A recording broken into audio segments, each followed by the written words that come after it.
In the 1880s, it was not unusual for young New England women to move west in search of greater opportunities. What was unusual was when a young woman from New Hampshire decided that those opportunities should come in the practice of law and the pursuit of statewide political office. Yet this is what Ella Knowles did, as a suffragist, spiritualist, and the first woman lawyer in Montana. It pleases me to meditate on her and other women, because then we are not isolated in time as women, I think. We have some connection, and we're not taken by surprise. You know, she was just that, was a pioneer in a lot of areas, you know, not as the first women lawyer in Montana, as well as being very active in the suffrage movement, and just really opened things up to women that had never been done before. And for that is unfortunately not adequately recognized. As historians have ignored women like Knowles, have ignored the whole history of women at this time period breaking barriers, it's a way of covering up their actions so that they become less dangerous. You know, they're less dangerous in 1900, they're less dangerous in 1950, they're less dangerous in 1990. Born on July 31, 1860 in Northwood, New Hampshire, Ella Knowles was educated at home by her mother until her teens. After teaching for 4 years in local schools, she entered Bates College in the fall of 1880.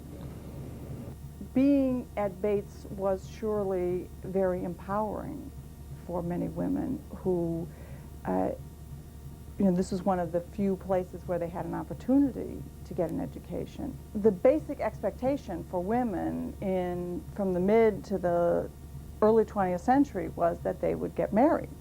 They would get married and they would raise a family and they would have children, and when their children left the home, they would continue to provide for the home and for their husbands.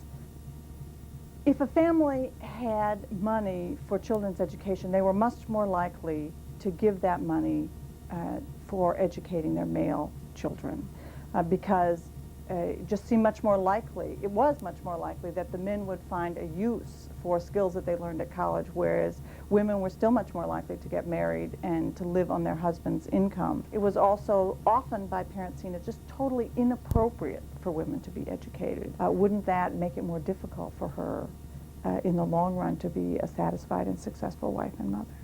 There were people who argued that a woman's womb would be atrophied if she spent too much time thinking, if she spent too much time in education. So people drew a direct connection between an inability to be reproductive and spending too much time on intellectual activities. When Bates was first founded, there were lots of controversies about whether it was appropriate to have women. Life was complicated for women who were at the college. Again, women were expected in the end to be mothers, to be wives, to be reproductive, so that women at Bates in the 19th century would still have to sort of imagine themselves in that role and deal with the fact that everybody else was always imagining them in that role. But at the same time, they always had to prove themselves as possible scholars, as people who deserved to be educated. And so they were playing a dual role. This is true of women in higher education everywhere in the 19th century.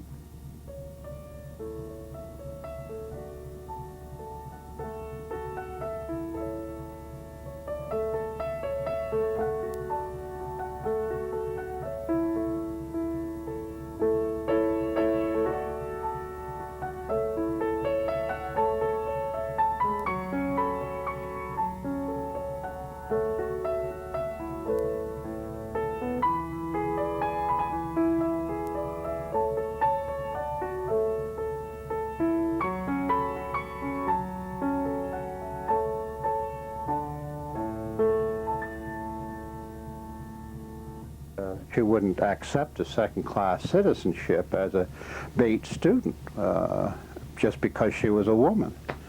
I mean, she wanted to be on the editorial staff of several little student publications, and she knocked aside any effort to restrict her from that, and she wanted to be on the debate team. And that was, I think that was unprecedented. Ella says, hey, I'm a Bates student, I'm eligible for the debate team, I'm going to be on the debate team. So, Public speaking, declamation was very much a part of 19th century culture.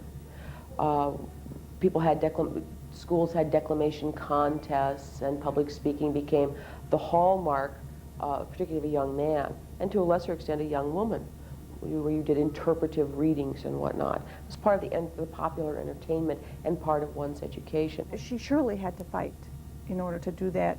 She would have had to prove herself over and over again. She would have had the sense always that if she failed, that no woman after her would have been able to do it. So there would have been a great deal of pressure on her, first to fight her way through the barriers that would have been set up, then to be standing up there in a position where women were unexpected. There was a great deal of precedent riding on how well she did. After clerking in a New Hampshire law office for 2 years, Knowles moved west to relieve her chronic respiratory trouble. In 1888, she arrived in Helena, Montana.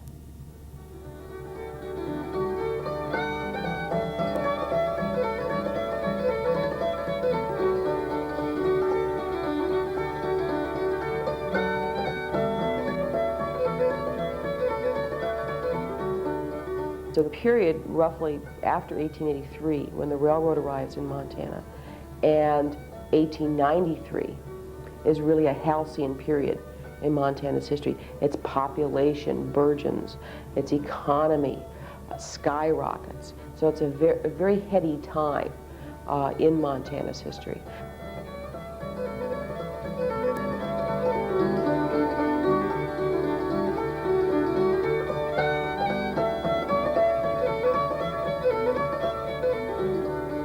There were enormous opportunities of all kinds, but women were few in number. I mean, the sex ratio was very much skewed for a very long time. Women went west for a couple different reasons. They went west with their families because their families were looking for greater economic opportunity. They hoped to homestead, they hoped to be able to live better, live more independently as a family. The other sort of main reason is that there were often more opportunities for women in the West because again, it was territory where if people had skills, they were much more valued by their skills than by their gender. Women initially externalized their domestic skills onto Main Street. That is to say, if you have a huge male population, these men need their laundry done, to be fed, to be housed, and that's of course what women did best. So they became restaurateurs and open laundries. And because Helena was middle class, you have, I think, women aspiring to middle class occupations and professions. You have a small bevy of female physicians in Helena, fine tradition of that. You have a bevy, of course, of female educators. The milieu that Ella Knowles Haskell worked in was the milieu of Helena, Montana. when she got here, she did, again, the obvious thing for a woman of her educational background, and that is to start teaching school. Was very, very effective at it. Advanced very rapidly to a principal's position, and then decided to throw it over to go back into a law office to read law, which this is an ambition she had never abandoned when she came west, and she saw the opportunity to pursue that ambition. Now, there were obstacles there. The requirement in the territorial statutes referred to being an adult male citizen. So she had to get that provision removed from the statute, as well as prepare herself for the bar exam. And she had the law changed, succeeded in getting the law changed in the last session of the territorial legislature. The legislature was all male. And some of the men, the less progressive men, really thought that what they were doing was for one woman. That this woman this is kind of a uppity, aggressive woman who wants this, and she's just doing this for herself and not really maybe understanding that she wants to make a change for herself and for all women, that she wants all women to have that equal opportunity to practice law. The professions, doctoring, lawyering, were very much gendered male. And the professions were very interested in keeping it that way. Most of the people who ran these professions thought it was totally inappropriate that women should join it. They thought that if women joined these professions, the professions themselves would be devalued. And one of the ways of creating more prestige is to keep out people with low prestige, like women. Many men could accept the notion simply by saying, well, this is a peculiar woman who came here from New Hampshire, and let's just satisfy her whims and get her out of the picture, and she'll shut up and she'll be happy and she'll do her work, and that's over and finished and done with. I don't think they had any notion, most of them, that this was going to be a camel's nose under the tent for other women in other areas. Had they really understood that this might have been the case, their attitude might have been different. Of course, you had to take a bar exam. Cornelius Hedges was a graduate of both Harvard and Yale. He and the other members of the examining committee examined Ella, and he noted not only that Ella passed, but she had performed better than any candidate he had examined up to that time. She had passed the bar and was trying to open up her practice and just get established, and did what most young lawyers did when they were trying to get started, which was be a bill collector. She was not doing well initially in terms of getting any business from as a bill collector.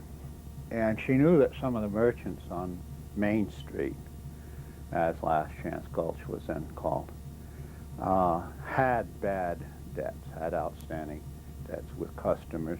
The merchants that she came upon, they would all tell her that we don't have any bills to collect. We don't have any business for you, which was really just a put-off to her, that we don't want to deal with you. She finally was desperate, and she went into a store where she knew that the merchant did have some outstanding debts, indeed with some women on the Upper West Side who could well afford to pay their debts, and Ella simply refused to take no for an answer. That she wanted to get a job out of this, and the guy finally said, oh, all right, I mean, so-and-so borrowed an umbrella and never returned it. So Ella went and got the umbrella and came back, and of course the merchant was horrified because this is the wife of a very prominent person, and he didn't want to pay her. I think he said he would pay her 25 cents or something like that if she got this umbrella.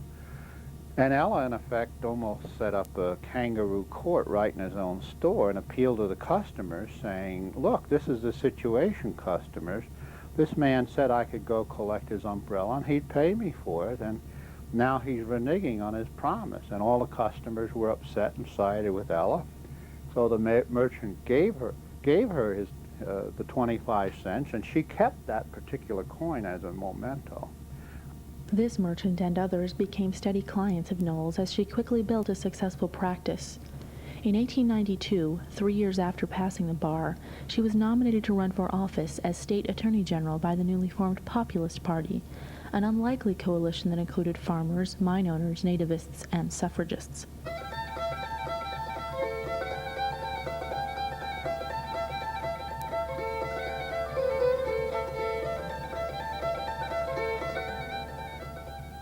The Populists did have a woman's plank that the other party didn't have. And it was a way of demonstrating that they were sincere about it. And Ella delayed her acceptance of the nomination as Attorney General until she felt convinced that the party was in fact sincere. Once you get a political party, which has as part of its platform women's suffrage, it will prove immensely attractive to women who have any kind of political aspirations. She wouldn't have had the same opportunity in the major parties. Both the Republican and the Democratic parties, I can't imagine either of those entertaining the idea of a woman candidate or even the involvement of a woman in party councils at that time. She was a tremendous campaigner. I mean, she was vigorous. She said when she accepted the nomination that she would not rest during the campaign, that she would hit every part of the territory, and man, she maintained an awful pace. I mean, she was stopping several times a day, always had a major stop in the evenings. And of course, what people recognized, for the most part, there were exceptions, was that she was one heck of a campaign speaker. That she really was a crowd gatherer, not just because she was a woman, which of course was a novel thing. Not only is she a woman, but she has a lot to say, and she has a way of saying it. She was often the last in the lineup if there was a stop and speeches were being given, that she was the last because she held the crowd. You know, people were kind of waiting around. They wanted to hear Ella. And the populace wised up to this. Ella was not just a candidate, but locally and nationally, she was an important figure for, well, the rest of the life of the Populist Party nationally. Knowles narrowly lost the election in which she and other women were not allowed to vote. Nevertheless, she received more votes than any other third-party candidate in Montana history and established herself as a political figure of national importance. After the election, and of course the person who won the election as Attorney General was Henry Haskell, the incumbent Attorney General, and he hired Ella as his assistant, and then they got married. The Attorney General of a state is the highest ranking law enforcement officer. So if she is the Assistant Attorney General, she ranks, you know, amazing high. On the political landscape, there was no one in Ella Knowles Haskell's position, no woman in Ella Knowles Haskell's position to even match her, didn't even come close.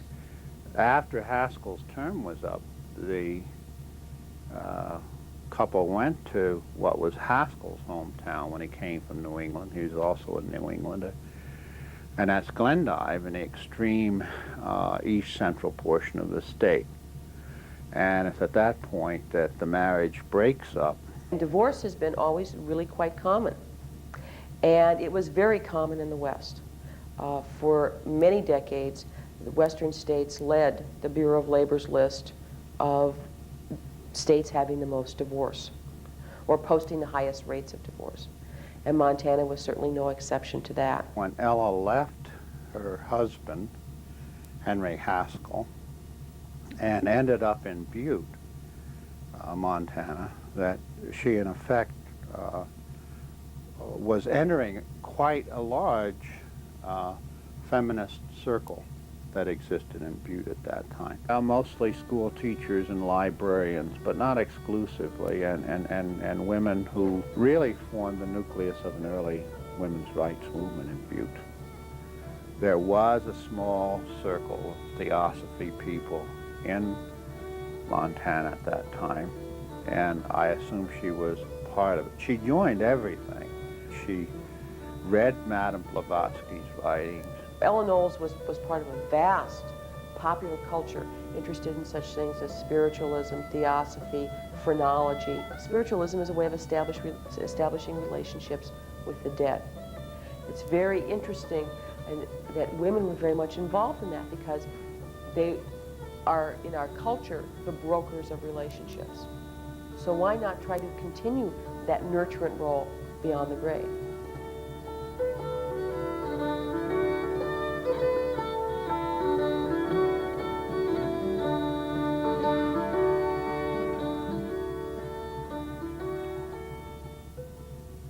In 1903, Knowles became the first woman to go to Washington, D.C. as the official representative of a sovereign state.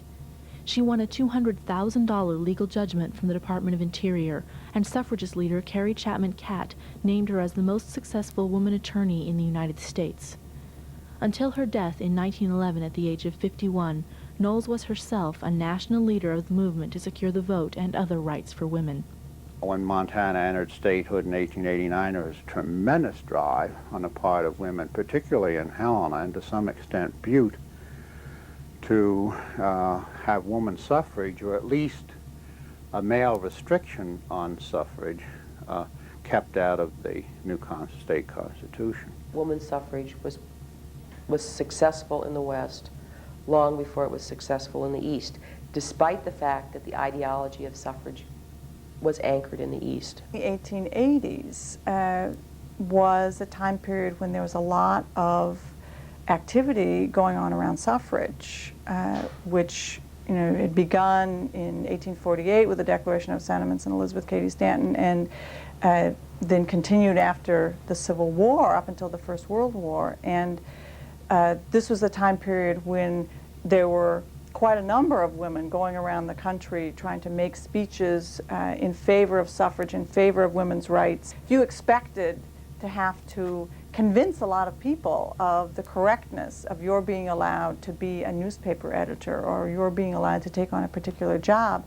Then it would be a good idea to learn how to speak persuasively, to learn how to speak in public, if you wanted to advocate either for yourself or for any women's rights issues. Women who spoke as advocates for abolition, women who spoke as advocates for temperance, and finally, of course, for the badge of political citizenship, were always looked askance at. Elizabeth Chester Fisk went to hear her at the legislature, and I think she says something to the effect that she heard Ella Knowles speak, and she opened her mouth and waved her arms, and it was just more than Elizabeth could bear. But then Elizabeth tended to be a little conservative. There certainly was opposition to women's suffrage, and I think this is symptomatic of a wider unwillingness to relax the strictures of 19th century true womanhood.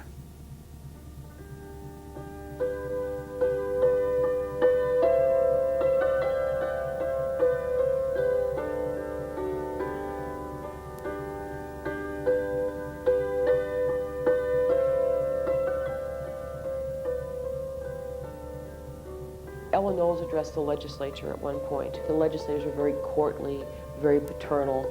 Ella finished her talk. It was, I think, very hard-hitting, very well argued.